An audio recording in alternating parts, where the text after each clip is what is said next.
what they are anymore. Your inbox is totally on fire. Yeah, you wish you could set fire to it. And later has been lying to you for years because you know what? The truth is, you are the best kept secret, my friend. You're busy doesn't equal visible. Hard work doesn't magically broadcast itself across the radio waves. Nope. That's why the Brew and Stew Media Spotlight exists. That's right. A collaboration between Nicole Borghi and Colleen Stubbs. One booking, two podcasts, no pitching, no chasing, no pretending you enjoy the outreach. We know you don't. Nobody does. You show up, you talk like the authority you already are. Your message gets heard on purpose to an aligned audience. Stop waiting. Stop hiding behind the busy button and book your Brew and Stew Media Spotlight package now, because staying invisible is a choice and you're not going to do it anymore. You're going to be visible. You're going to be influential. Scan the QR code. Make that choice for the Brew and Stew package.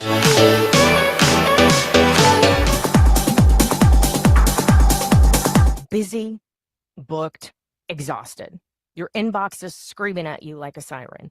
Your calendar is still full. Still calling yourself visible and you're just the best kept secret? Turns out I was right there with you, my friend. Wasn't getting seen, was just the best kept secret. Wasn't getting heard, definitely, kind of getting paid. But here, the magic, my friend. It's a collaboration between Colleen Stubbs and Nicole Borghi. The VoiceLab on the school platform shows you how to use podcast spotlights, summit stages, and simplified, yeah, that's right, simple outreach systems so your visibility actually works. Get seen, get heard, join the free VoiceLab on the school platform, and you're going to get it all. Because if you're working this hard, someone else should know about it. Scan the QR code today. All right, all right. Hello and welcome back to another episode of the VoiceLab podcast. And how are you doing? It's Tuesday. We're here. We're back for more. And the VoiceLab fuels entrepreneurs how to stop overcomplicating marketing and use simplified systems and virtual stages to turn attention into authority and authority into income. And this is where visibility, stops being accidental. You're not going to just spray and pray on social media. There's no just, hey, showing up and faking it till you make it. There's actually a little strategy, structure, and some simplicity to make your life a little bit funner. And it's for entrepreneurs that want to leverage visibility as a marketing machine. So welcome back. It's good to be here. We're going to talk about today, what are we talking about? Your stage isn't just for claps and compliments. It's conversations that turn into clientele. So we're going to talk about the hidden lead magnet nobody is using, and that's your stage. I am your hostess with the mostest, Nicole Borghi. I'm glad you're here. I am all about leveraging visibility. It's real power for your business. I'm a vent to scale visibility leader, and I show entrepreneurs how to leverage virtual events as a marketing machine. Whether you're in virtual, like Zoom, online, you've got a Shopify store, or maybe you sell products on Amazon, right? Maybe you've got a great book coming up. We've got Plot Twist the Summit. It's all about whatever stage you need to use. You've got your mic, you've got your video, and you got to leverage it as a marketing machine. And I've got you here today. Welcome back for Tuesday, Colleen. Yeah, so I'm so glad to be here. And just a little intro to who I am and what I do. I am Colleen Stubbs. I am the founder of Simplified CEO Systems. And what I do is I help you take those leads and get them put into your back office, get them put into a workflow. So none of your leads are dropped, ignored, or just fallen by the wayside. I help you put them into a workflow that actually communicates, that's automated, and it's going to go automatically. So while you're out there being the voice and face of your business, your leads are being nurtured in your back office. So in short, I help you simplify, go high level. All right. This is what we're doing here, guys, today. Is giving you some tips and tricks on how to, leverage everything. That's basically what it is. And I keep saying it. Why? Because it's so important what we're doing.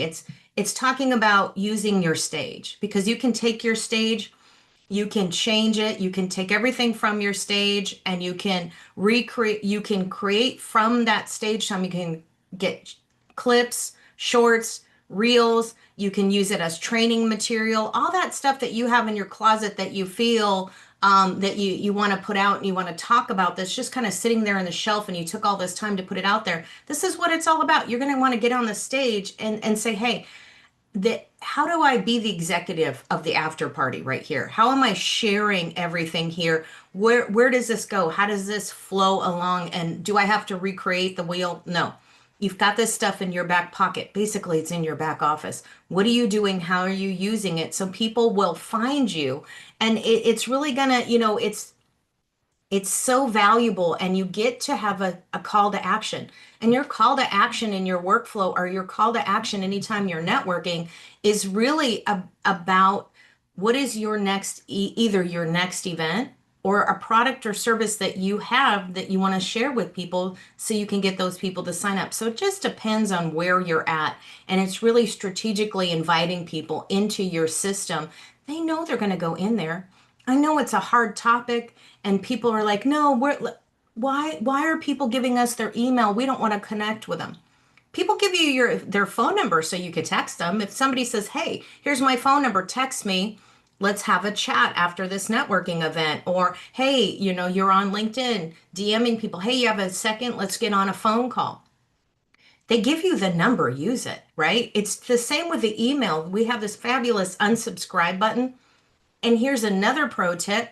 You can put things into a folder on like Outlook and Gmail and set them to go into a folder until you're ready to get it.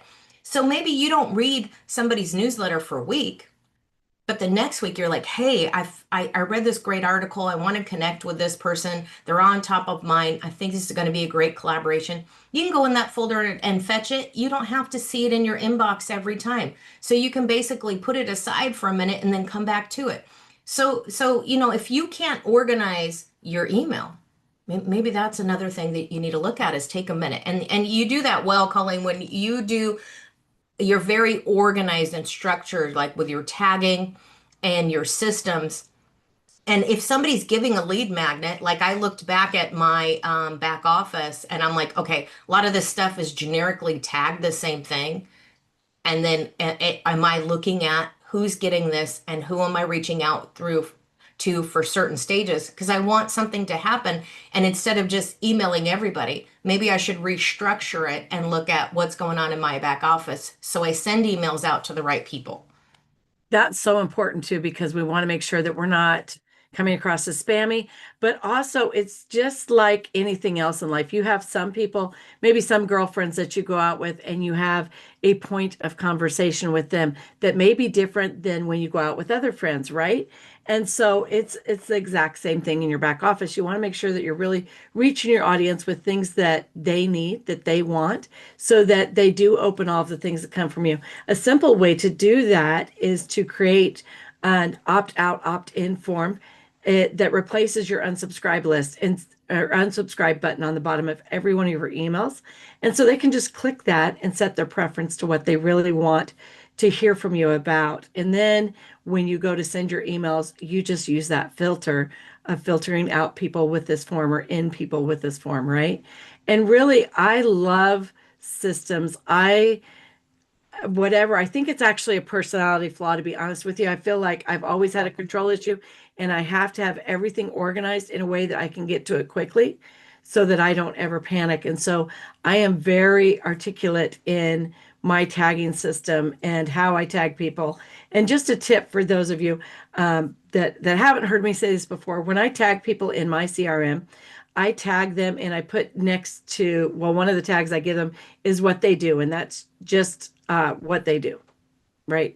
And then who they want to, their audience, I put a plus sign and then the audience label. So let's say that Nicole's looking for bookkeepers. I would put Nicole in as an event strategist, and that would be just event strategist. And then for the tag, it would be plus bookkeepers. plus authors, plus whatever she's looking for. Sometimes you have to go back in and change those, as people progress in their business and as they really narrow down who they're looking to connect with. But if these are people that you're building relationships with, then it's something that you'll know about them and you can easily go in and do that.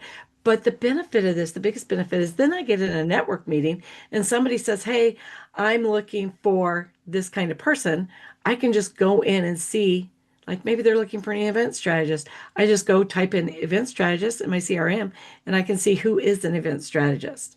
Or if it's somebody who's looking for bookkeepers, I can go in and put plus bookkeepers and see who else is looking for bookkeepers, who else shares that audience. And then I can think, okay, would this be a good collaboration partnership? Like, would this person work well with Nicole because they're both looking for bookkeepers or whatever that looks like? Does that make sense? I think you muted, my dear. You back? I didn't hit that. I hit the mic and I thought I was muted, but maybe I wasn't. And then hit it, muted myself. Hey, so good morning. But I think it's good to say, hey, if you're organized, it helps in the long run. And if you're working with other people and you bring a team in, you're organized and they can find things and you're structured. And so that way you can delegate from there on out and people can understand that there's a way too much organization I've seen with people where I can't even find stuff that I've worked with and I'm like I have no idea where you put anything. It's so 12 steps deep. You can't find it. But it, And it helps make the business run smoother. it does. And because I focus so much on simplification, I will tell you that generally in Go High Level, and this is my second, like I had a regular sub account first, and then this is my agency, right? And in my first sub account, everything that I got originally with Go High Level was labeled like RB0031 or KT056. And to me, that is like scrambling. Like we're not coding things here. I'm not here to code. And so inside mine, you'll see that I have the healthy routine planner is the title inside the emails, the title of the folder, the title of each email. Inside my workflow, it is titled Healthy Routine Planner. Inside my landing page for that, it is titled Healthy Routine Planner because not only am I simple, but I am like queen of the obvious. And I want it to be, like you were saying, Nicole, easy for anybody that comes on my team to go, okay, I'm working on the Healthy Routine Planner. So in each of these things, even in products, it will be labeled exactly what it is. And that way there's no question. Like this is absolutely the healthy routine planner calendar. This is the healthy routine planner product. They're all labeled exactly that.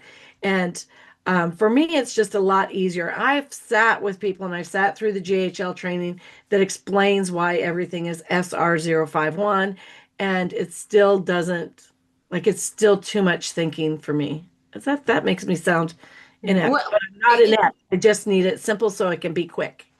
that's it. The problem is when you use things like acronyms or short abbreviations or codes, you're not in the military, right? And we had just in the police department and security manuals. I'm talking fat, thick manuals. Like I loved me a plastic sleeve. I thought I was the bee's knees if I got a plastic sleeve because you could just flip through stuff and you're working and you could see stuff. We had pictures, we had presentations, you could walk through stuff. So somebody could come into my office or into my site because sometimes, if somebody called in sick, we'd have to bring in somebody else from a different site and work that area. They could just flip through. Things were simply color coded. I had oh gosh, what do you call it? Like a legend that people could follow, and then simple definitions for certain things, even though they were clearly the simple terms, but it's clearly defined so people can go through it and go, hey. So my site, because I was so organized and because people could come in there and simply work and we were outsourced, so there was other companies that went through there as well, let's just say for one of the bus terminals. So other businesses could come through there and they would come through there whether I was there or not, and they knew that we were like the site, right? We were like the model site that people would bring people to unannounced. As much as I love a surprise, not really, But people would come unannounced. High level executives from the county, from the city, from different states would come through there, even at federal levels, and be this. The place was organized, and they could see it. So they would have something to say, hey, no matter what, we have a place we can showcase, and here it is. The people were there, they were organized, people understood, we all kind of spoke the same language. So there was a flow, and I think that's a great thing to come into. So when it transfers to the stage, when you're strategically planning your stage, you know, just even like a podcast or a workshop, you want to plan that. So if you have a lunch and learn or you have other people coming in, then you want to make sure that they know what's going on, and that so if something happens, like let's say your live stream's not working. We had an issue the other day. The live stream wasn't working correctly. So what's the next step? You try to troubleshoot. So you have somebody troubleshooting. Will you still run the event? Because you don't want to stop the event. You have an hour to go. If you're 5 minutes in, you've got to say, hey, it's time to cut the ties. But that's something that you've already worked out behind the stages.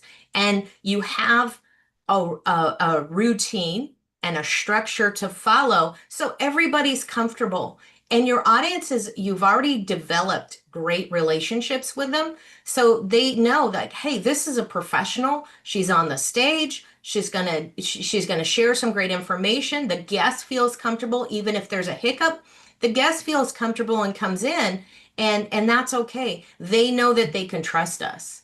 So if something changes, if something goes awry, they know that they can follow you as a leader and that you have set that structure and that foundation so well. So we're going to get into it in a minute, this Alex Hormozy clip, where he's talking about different leads. But before we get to that, is there anything that you want to get over while I bring this up? Yeah, let's just talk a minute while you're bringing that up. I'm going to go ahead and take the opportunity to say that one of the reasons that I set my business up so simple and with so much clarity is because should I not be able to be there, I could literally give access to anybody or say to one of my team members, this is what we're working on. And they can go in and just search, like they could go to the calendar and pull up, let's say, Plot Twist Summit, pull up the calendar for that. They can go into the workflow, pull up Plot Twist Summit. They can go into the landing pages, pull up Plot Twist Summit. Over and over, it's the same thing. There is no confusion, but it's for an easy, successful handoff to somebody else. It's the same thing as when you build a business, whether it's online or brick and mortar, do not use your name. And why do we not use our name? I know everybody says, just use your name, use your name. And that's fine if you're going to keep it forever. But if there's a chance in the world that you're going to sell that business, then you don't want to use your name because you want it to be a simple transfer, right? You don't want to be like, okay, I'm going to give it to you. Now you have to rebrand everything. We're going to transfer ownership of it, but you have to rebrand everything because you can't keep callingstubbs.com associated with a business that you're selling to Mike Jack, right? So, it's just a simplification process that makes it simple across the board. And as an entrepreneur, as the CEO of your business, you have to think outside the box. Do not do cute or coding that only you understand or something like that. Because when it comes time to have somebody else in, whether it's an emergency and you're not available or whether you're selling, they need to be able to know the system and be able to work it as well. And so really bringing people in, and then I always tag them as well. Let's say that when we get the leads from Nicole's upcoming Plot Twist Summit that I'm speaking at, when I get the leads from that, I will get them in a CSV format. I will upload them, import them into my CRM immediately with a tag that is Plot Twist Summit. That tag is going to activate the workflow, the emails, the nurture emails that are going to immediately start going out. And so that tag, anytime I can go back and search who came in from that summit, and I can find who came in from that summit. I can find if they've been on any other summits that they came in on because they're always tagged coming in. And that's the importance of the tags, really. And so, Nicole, let's dive into it. I am so excited because when I look at these lead magnets, you and I are on the same page. We're at week 10.5. I have to be that girl. We're at week 10.5. At week 10, I always reevaluate my business, reevaluate my goals, throw out what's not working, shelf things that are really good concept, but maybe brought in at the wrong time, and then dive into really building out, leveling up, right? And so these lead magnets coming in is so exciting to me because I love these. When we dive into them, you'll see that they're much more personable than a PDF, a checklist. Although I have my checklist, I really am excited about these lead magnets. I feel like we're leveling up the entire lead magnet world by embracing these lead magnets. And it's really going to help you build your business. So Nicole, let's get into it. So this just a little bit about this clip. It's Alex Hormozy talking about $100 million leads, and right here he's talking about a low level offer, and he's going to explain that. When you're looking at a low level offer, there's something I just want to queue up, and we're going to talk about this a little bit more after. The PDF or the ebook is not what people want. They want something simple that they can grasp immediately. They don't want it is a long game to retain the client. It is a long game to get that high level client. However, they want something right away that they can recognize, understand, and go, this is what I want for my business. This is what I need for my business. So it's what in it for them. It's not what's in it for you. Remember, it's about the person coming in. You can give them all the cool stuff at a later time. They can go through all the boxes in your closet, look at all the videos, pull out all those old tapes and look at that with you if that's what you want to do, and you can reminisce all about that.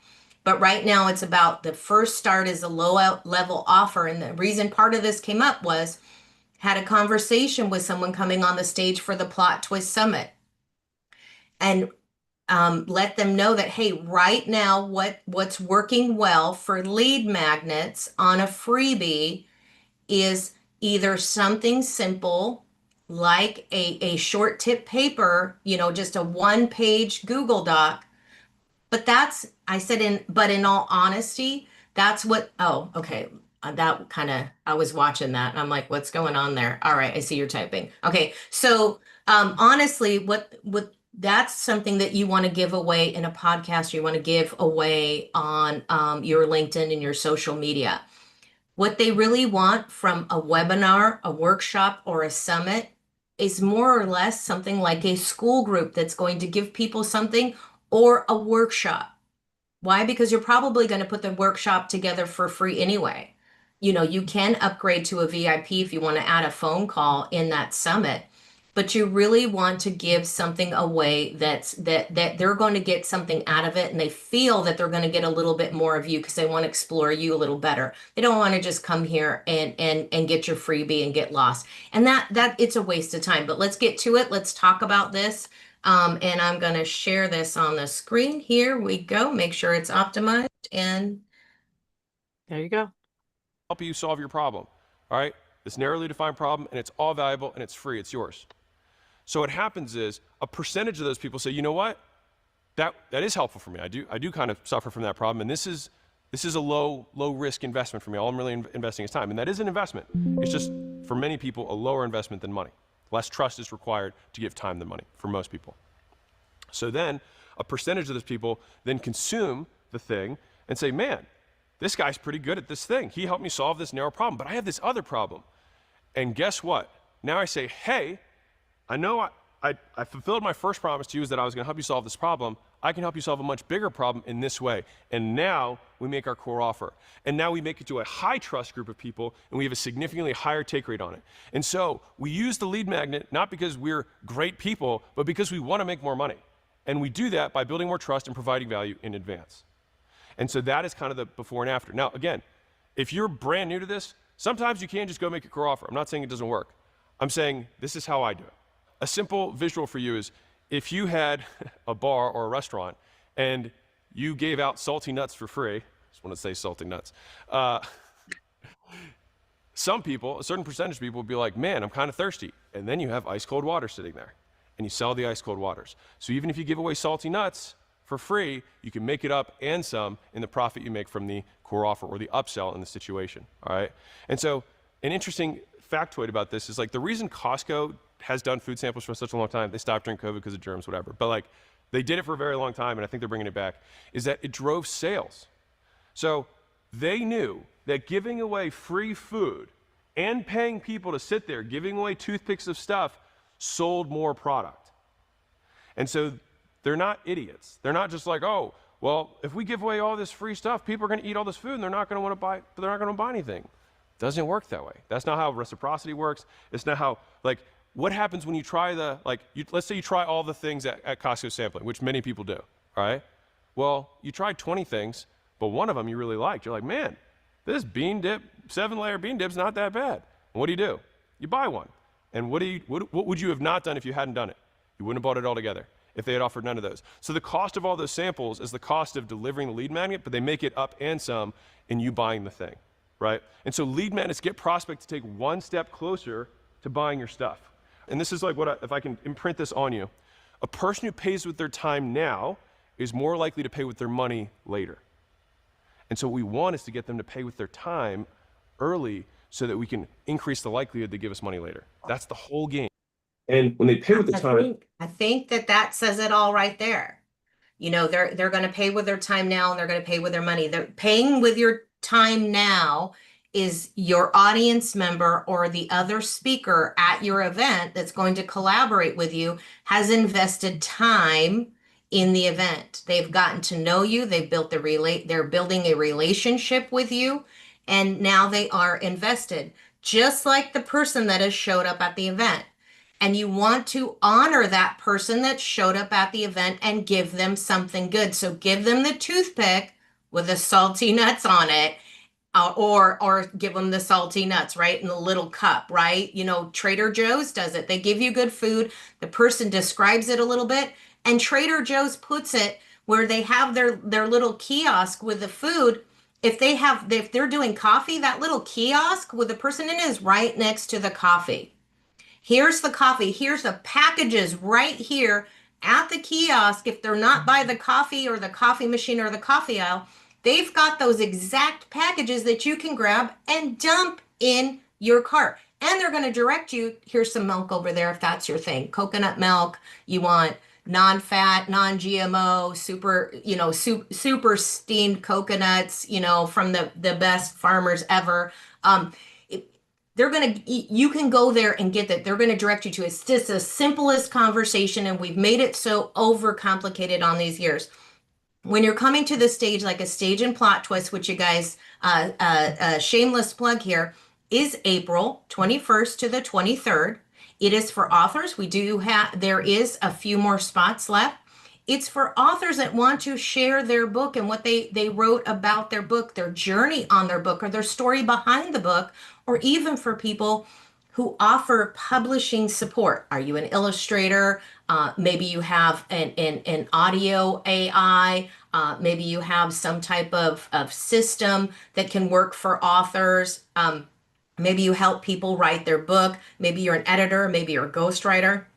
So publishing support, it's not a specific type of fiction, nonfiction, romance, that type of stuff. It's to support readers because we want to bring people back to not only reading, but in all honesty, I'd love to see some great people, some great literature back on those shelves again, because there's a lot of people out selling those books, but there's no structure, there's no strategy behind their book, and it's a little hard to follow because they try to be the number one person on the bestseller, but they didn't make money. But this is why we're talking about lead magnets and what is so important about sharing your stage and what converts. The stage itself is a lead magnet. You're leading people into your funnel. Watch us every Tuesday, 10 o'clock, every Thursday, 10 a.m. Eastern Standard Time, right? So Tuesday, Thursday, we have Monday Morning Business Foreplay, 10 a.m. Eastern, Wednesday, Pain Point Podcast, 10 a.m. All these live events. Go to the VoiceLab group. That's where we're really simplifying your systems and your stage time. It's a funnel. In and of itself is a funnel, and people want a little bit more. If you give people a school platform, a group, they're not on Facebook scrolling through somebody's salad or their neighbor's drama or some political issues. If you go where we have it on the school platform, it is absolutely set around the theme of of simplifying your life, your business, and your stages, right? Back office, front office, anything that you're doing, even, video editing. What are you doing that can make that simple? That's what this is. This is in and of itself, right here. This podcast is a lead magnet. We're giving all this information away for free. And we'd love you to like, share, and comment on anything that you're watching. At least give us a thumbs up in the little bit and maybe a comment like, hey, how's it going? Right? What ask a question. We love to share with you, any information that we can help simplify your life or help you, to understand a little bit better and learn about this journey. But it's really like, what are you doing with your stage? And if you're on the stage and you're not talking to your audience and you're just presenting a way of something that's nonsensical and it's not aligned, then Right. I think that's not too, let's dive in. You were saying that nobody wants the PDF, and here's the thing. They don't, because they don't understand it the way necessarily that you intend it to be understood. And so with these new lead magnets that we're going to present to you today, you can use your checklist or your tips list or your PDF, however that comes, in correlation with the new lead magnets that we're going to talk about. And so we have 4 that we want to talk about. Nicole, I'll take the first one. So VIP roundtables. And so what if your lead magnet is that you're providing a VIP roundtable?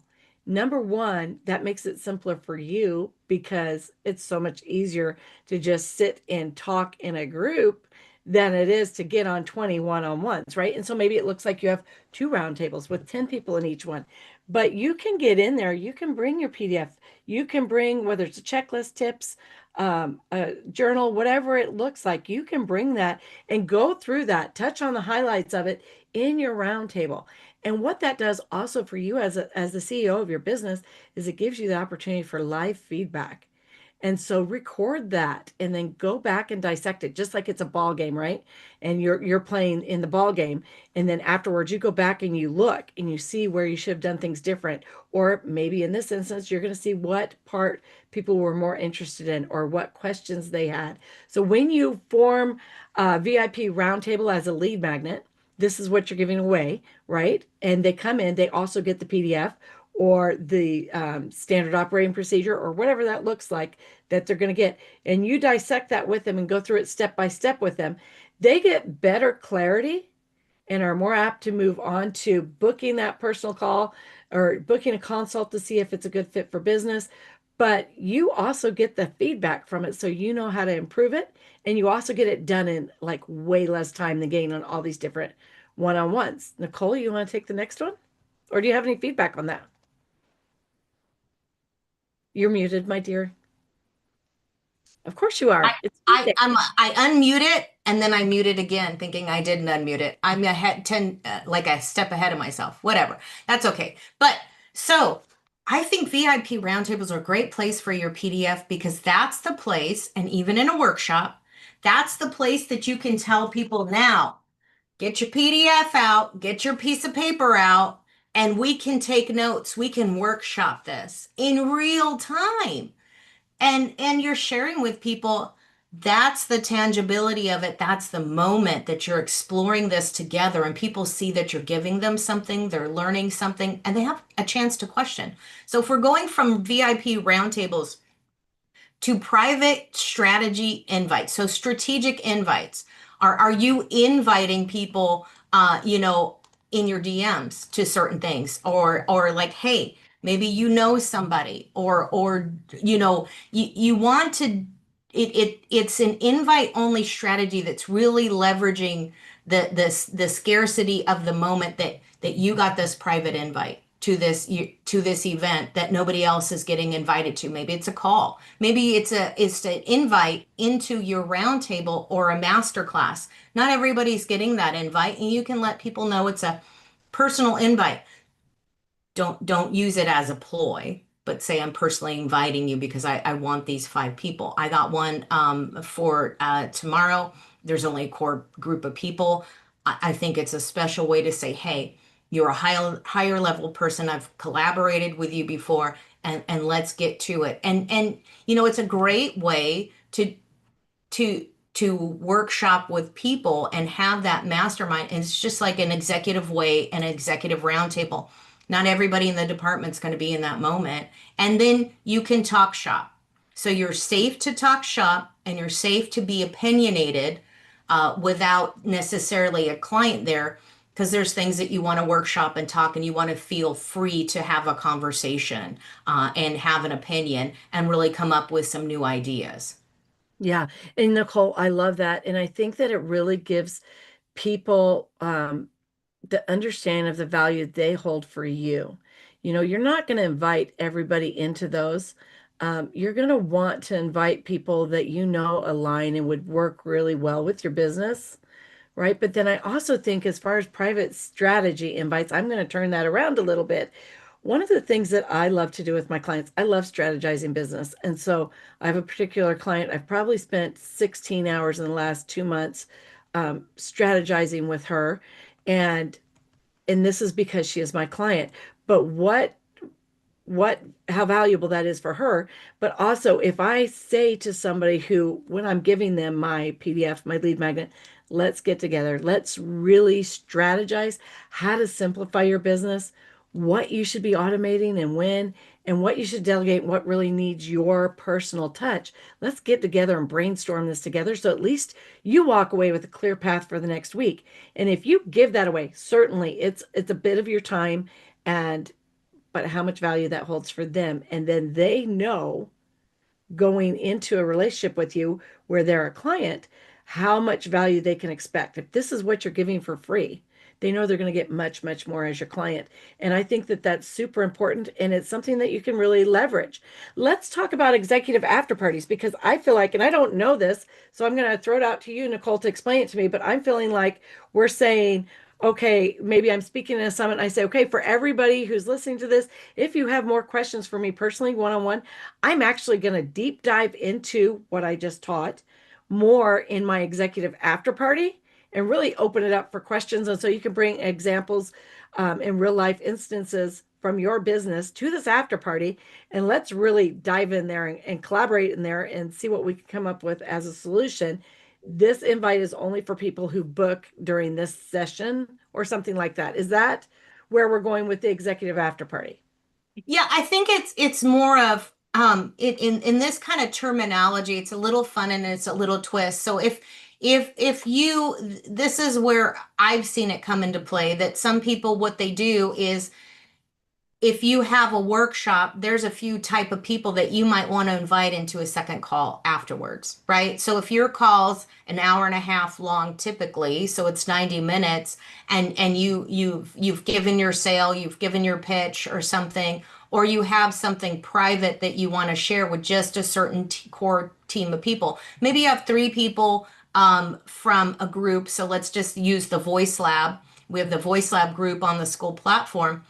Maybe there's a few collaborators, or one of the people that is sharing the master class, and they're giving something pretty important, and they've been there, they've done a good job. So you might want to stay for, you know, 30 minutes or so after the call and get together. Not only you're debriefing what happened, but maybe there's some type of offer for your people that you want to share, or something that you want to give away to them for the support that they've given you for that moment, right? So if they just had the Golden Globes, you want to keep those people in a room for a few minutes and give them something. Maybe you're going to send them something. Maybe you're going to give them a gift card. There's all kinds of things you can do, but at least say thank you for being there. I really appreciate this.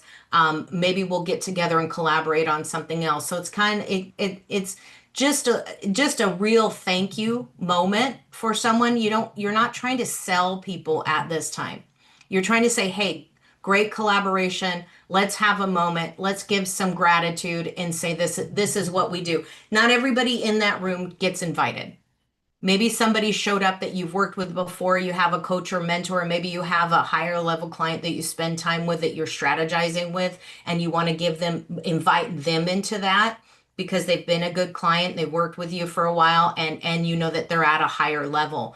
So you don't want to just invite anybody, and you want to have a moment where you're giving a lot of gratitude. I went to something a week ago, and it was kind of like a gratitude fest where we were talking gratitude, but we were able to share some our new products, our new hobbies, the things we were projects that we were working on, and it kind of works that way. And you want to have that moment. I don't know that it needs to be a couple hours long, but I think it's just a time to say thank you because sometimes we jump off calls so quick.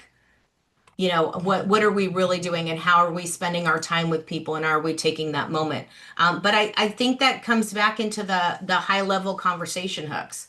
So so let's pause right there. What is um, the etiquette in inviting those people? How do you do it during the event? Because clearly you don't always know who's going to actually show up. Is it like an SMS sent during the thing, or and that you would have to have a VA do or have it scheduled in advance, but then again, you wouldn't know who's going to be there. How is that invitation extended? And how, if it's done publicly in the meeting, then how are you politely not inviting some people? So you just say, hey, guys, so if just like when you get on like after let's say we had a networking. Hey, Jan, Cindy, could you ladies just stay with me for a few more minutes after the call? Maybe they didn't know about it, but they showed up. And or you can go, depends upon the event and depends upon your level into this, hey, I think you shouldn't make it that difficult. I don't think you need to do all that. I think it's like, hey, I've got a workshop I would love or a master class or something going on. Are you able to show up? If not, come by for a moment.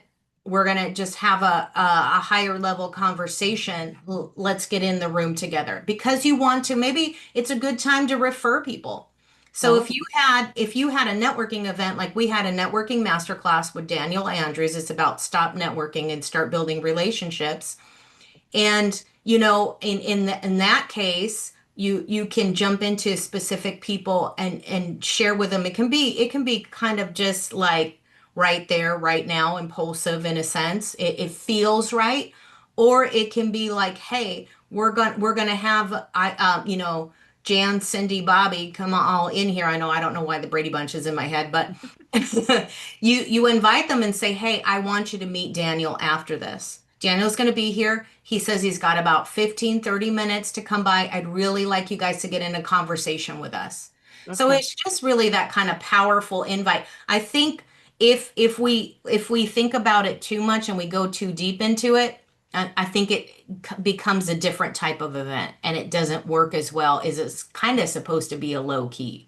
I kind of like that. I feel like it's multifaceted. And so not only are you elevating those people that you're inviting to that and making them feel strategically valuable, but you're opening the conversation. You can make introductions. It can be short, really, but being able to make those introductions and being able to single them out a little bit says you are special, but it also, for the people who aren't invited, maybe puts you in a little bit more of a position of authority. And they're like, I wonder what they're doing behind closed doors kind of thing, right? And Mhm. so maybe they want to show up next time and see if they're chosen to stay or something like that. So yeah, take us into high value conversation hooks. So when you're coming into the high value conversation, and this comes right out of basically that executive invite, right? So there's all these fancy terms that people want to put on things, but there's something that we probably already do anyway. So when you're getting into that, what's the challenge is the tension early to create that suspense.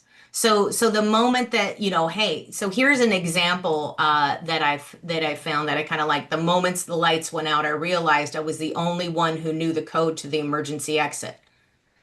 That's bringing someone in, right? It's like a good novel where you have that chapter and you want that hook. There's conflict there, which is going to bring into curiosity. It's a statement.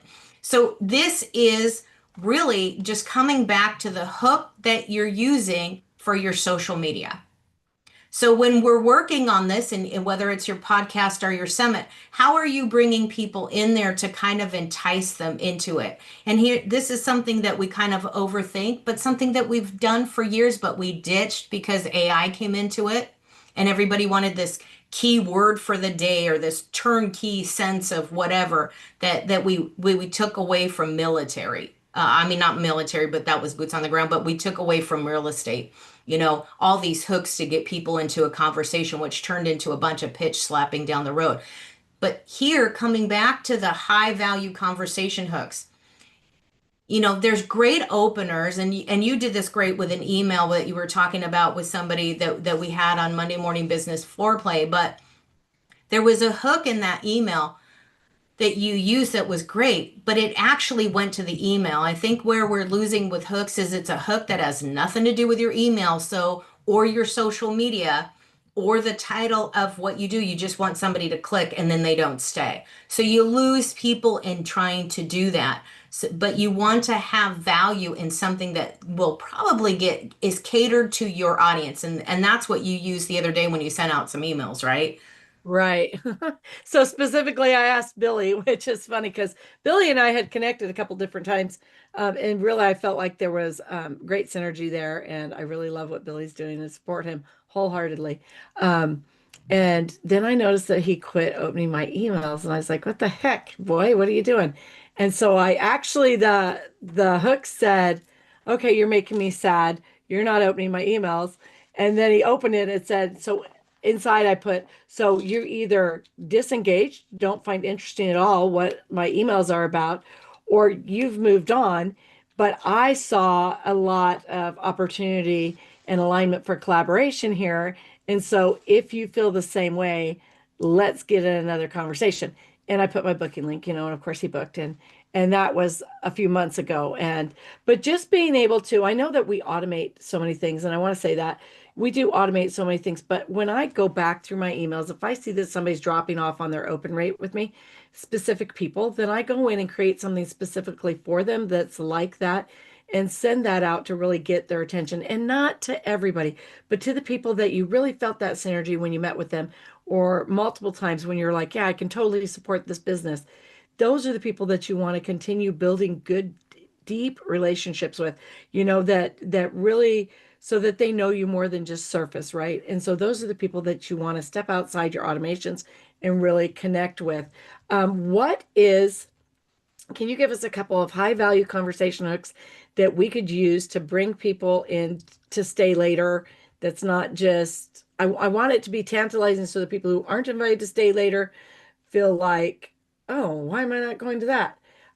But I also want it to be where the people that are hearing it and are invited understand the power of it. Do you have any, like, on the top of your mind? I know I'm putting you on the fly, but No, I don't honestly. But what I would say is that really coming in. I mean, I've got lists of hooks, obviously, but I don't have that. So, but what I will say is when you're going through something, it's dependent upon what you're sharing out there, and it does take time to get that out there.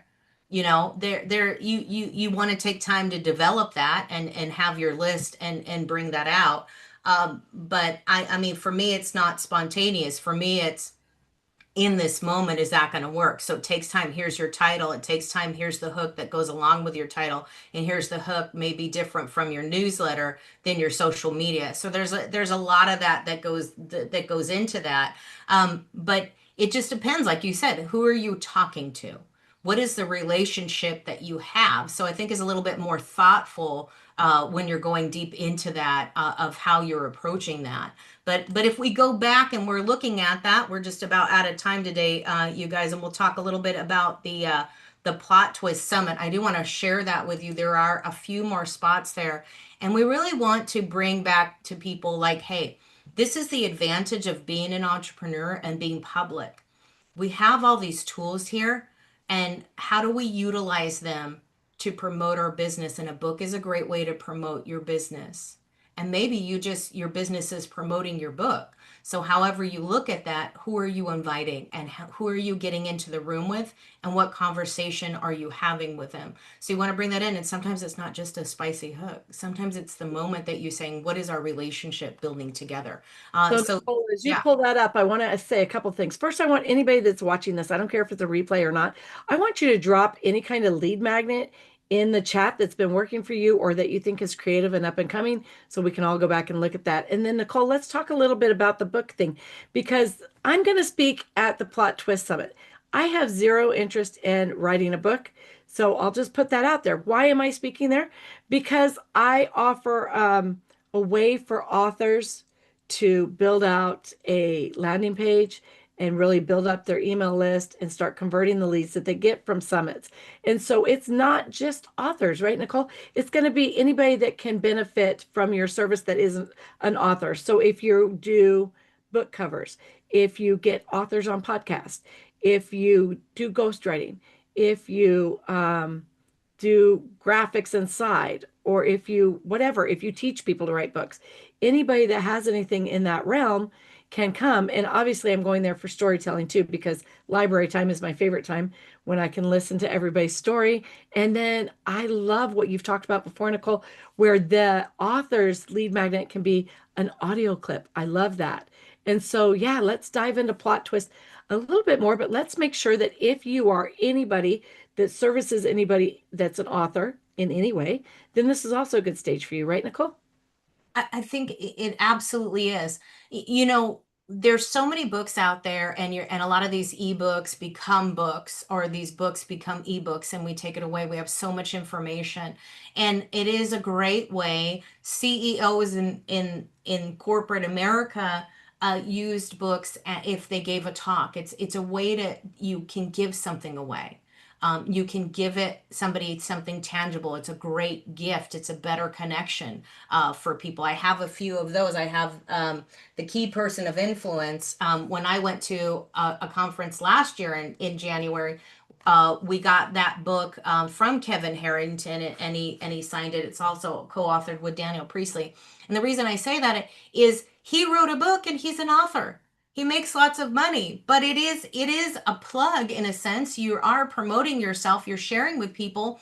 But I'm going to go home and I'm going to read this. I'll probably read the book when I'm in the hotel. There's so many ways that your book is great for branding and it's great for marketing. But nonetheless, if it doesn't have anything to do with your business, and maybe it's just a story that you want to tell about your family or an adventure you went on, maybe you're chasing Bigfoot, who knows? Maybe it was a passion of yours that you want to share. Maybe you're getting ready to create a YouTube channel. But you know, it's important to come onto the stage and do this, just like a book signing. It's a virtual book signing, basically, to share that the journey and the development of your book and the articulation of why this all came together. And I loved going to libraries and having story time, or you open the book and, you know, somebody's reading from this. And I love the old biography in the AE channel, and you're bringing this all together to realize that this is great marketing for your business. I don't want you to get lost in some publicity PR that somebody tried to con you in, that they're just going to market you on social media that you could have done for yourself for 5 minutes and spent there engaging. Right. So it's looking at the full picture, and this is what we're looking at with the leverage: is what's the full picture of the publicity tour of your book. And did you just write a book? And I know so many authors that wrote it because it was their passion project, but they don't talk about it. And if you have a subject that you want to talk about and a solution in this world in these hard times that you have, that you wrote in your book, and you're like, hey, I got the solution right here for you. Get my book, get my book. You're the best kept secret. Nobody knows about it. So you want to tell a little bit of that story, and you want to share that. You can read a chapter. You can definitely give an audio book away for your your freebie or your VIP. Maybe you're giving somebody a chapter of your book on a video. You read the book, or they upgrade to VIP. They upgrade to VIP and they get maybe the whole book that you've gone into. But it's an enticing way to really be cyclical about the evolution of where the story should be going and what you're talking about. You know, that makes you the expert. That's the bottom line. It makes you the expert. if you're the number one bestseller, you still have to share. You still have to have some type of publicity, so come on the stage. And there's so Right. many people that wrote their book, left it on the shelf, and walked away from it, and then nobody's buying their book. So what happened? If it has a solution, if it solves a problem, maybe it solves world hunger, or maybe it's just a great, hey, I used to mentor with Mother Teresa. I was an apprentice with her. Here's the journey we went on. That's a good story because it'll get people involved, going back to you and Mother Teresa, so there's a connection. So this is what stages are meant for. Yeah, and I think too, so we're going to share the stage where I'm not sure if you're speaking. I'm speaking. I'm going to share the stage with Mary Ferris too, and she has a publishing company, and she also teaches people to write books. And so not just authors already, but if you've ever thought, I really want to write a book. When I took care of my mom really wanted me to document the journey of her Parkinson's and the care and all the aspects, and I didn't do it. Part of the reason I didn't do it was because I didn't know how. And so if you have a great story living inside of you that you want to share, that you just don't know how, this is the place to come to. Come as an attendee then and learn. Get in contact with Mary and with ghostwriters that will be there and other people that will be there. Learn the pathway to create and build that successful book. That's really just a great opportunity. And then also, I'm going to wrap up the end of it by bringing in and building out for authors the landing page and teach them to cultivate and nurture all the leads they get in here. And so that's a huge part of it. That's like the final wraparound. Nicole's going to get you seen and heard, and I'm going to help you stay valuable in these people's lives that become your lead magnets. So, Nicole, when is that? And when is do you have a cutoff date for signing up? So, we don't there is not an early cutoff date from there, so there is some more time. There's a few weeks left that I want to get you together and make sure we have everybody coming in, and that you get all the swipe, and that you're ready for the stage. But that's Tuesday, April 21st to Thursday, April 23rd. It's free to attend. Why not? You may there may be some great people that you can collaborate, if it, with, and learning the marketing and all about book launches and writing. It's the tools for the trade. There's some stuff that I'm talking on about for the plot twist. It's really audio, video, sharing, some ways that you can do it yourself, and working with you on how to do this journey, and utilize the tools that you have already. So sharing that, and just bringing in some good stories. We're going to have some great conversation. We're going to have a gathering, a speaker panel on the first day, and you get to come in as an audience member and ask your questions as well. Get involved, network with the speakers, network with the panel, and ask them questions, maybe jump on a call with them, connect with them on LinkedIn. And this is just bringing that social engagement. And this is what we're talking about with high value. This in and of itself is a high value hook. How are we getting people in here, and how are we getting them to stay? So we're going to have that hook in there for you to come on the stage, for you to share your story, and just make it a powerful 2026. Yeah, Nicole, now most authors write their books in private. And so this could be a big jump from writing in your bedroom with the door shut in the dark of the night, pouring out your heart into this book. And now you've published it and you keep it in your bedroom on the nightstand because you're unsure about the public part of it. And so for people who are in that position, who want to speak about their book, who really want their book to get out there, but they're apprehensive because that is not their highlight reel. Being able to stand up in public and share something that's so deeply personable to them is not their highlight reel. How do you work with them to make them comfortable on stage? What opportunities do you offer them so that they can get up there and shine and look good, even though this is like 100,000% not their thing? So, and it's not, that is so true. It's not a highlight reel. It's your book. It is personal. It may be there is conversations that you want to have, and you want to make it where you can share it.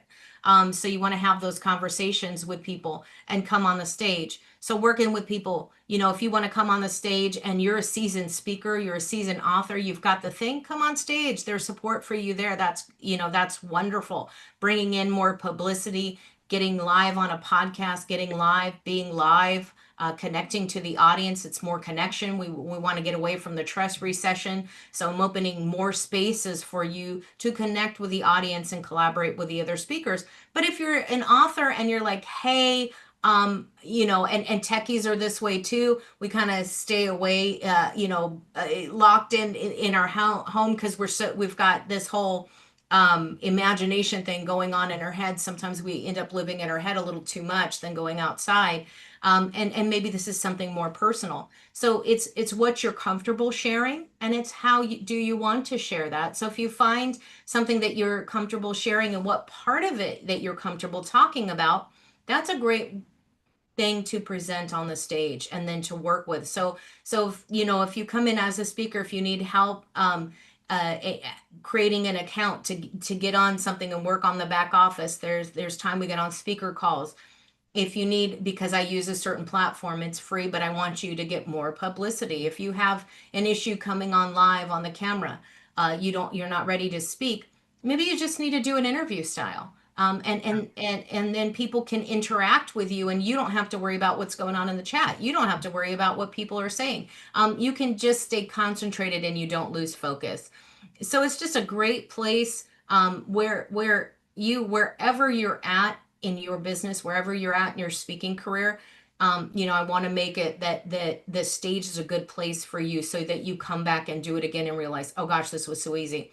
And why do I know that this works and what I do works if you're a newer speaker or even if you're seasoned? Was because one of my very first summit was in virtual reality with domestic violence victims who could not come on the camera. So we came in like panda bears and animals and stuff. And by the time we practiced, we met together once a week. We had a group meeting and I met them where they were at, identified them, they were comfortable. And actually, in all honesty, by the time the summit was ready, they came on camera and they were ready to come on camera. And so that is the magic, and you want people to know about your story. So that's the best way to do it. I love that you can tailor their presentation and really collaborate with them so that they come in where they're comfortable. Because here's the truth of it. We've heard this over and over. Your first time, you're just not going to be prepared. You can try, but you're never going to be fully comfortable your first time. You don't get comfortable until it's the second, third, fourth time. You've done it. You know what to expect. But you providing that blanket of security saying, hey, let's do it your way. You don't have to come on camera. We can do interview style with just a picture of your book up there if we need to.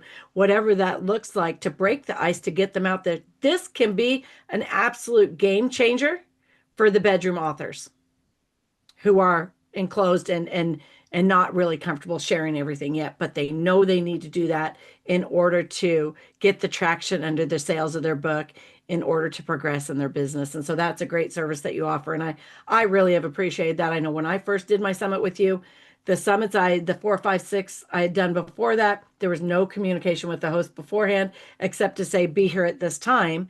And so with you, I think that I turned in questions I wanted you to ask me, and I had answers prepared in advance, and we rehearsed that, and I was more comfortable. And now you just need to take the mic away from me because I just don't shut up. So with that, I'm going to shut up. But absolutely, wherever you're at, I want you to come on the stage. And I'm passionate about this. I love doing this. I'm not a speaker trainer, but I will help support you where you are at and give you the place to shine. And that's the most important part is that you come out. If you look good, in all honesty, I look good. So I want you to be comfortable out there and to feel good, and to knock it out of the park, have some fun with it. And that's what's really important, is to enjoy what you're doing. And this is why you shared it, right? You don't want to be the best kept secret. You don't want to wait until years gone by that you get discovered. You want to stand out. I mean, look at Bob Ross, right? He painted simple paintings, but he just showed up on camera, and that's what he did. It was the dedication. So come on out. You can come out on a You can be Leonardo da Vinci, or you can come out as a Bob Ross, wherever you're at. You don't have to get a perm on the hair, but so it's great information today. This is why your lead magnet is so important, and why your back office is important, and how you show up on the stage. Because once you set it and forget it, you automate and delegate, you can come on this stage and you can absolutely leverage this as a marketing engine, and it's a no-brainer. It's very easy. And I'll be taking the mic away from you soon. All right, guys. Thanks for watching. We'll see you Thursday. All right. Bye-bye. Bye-bye. Why doesn't it?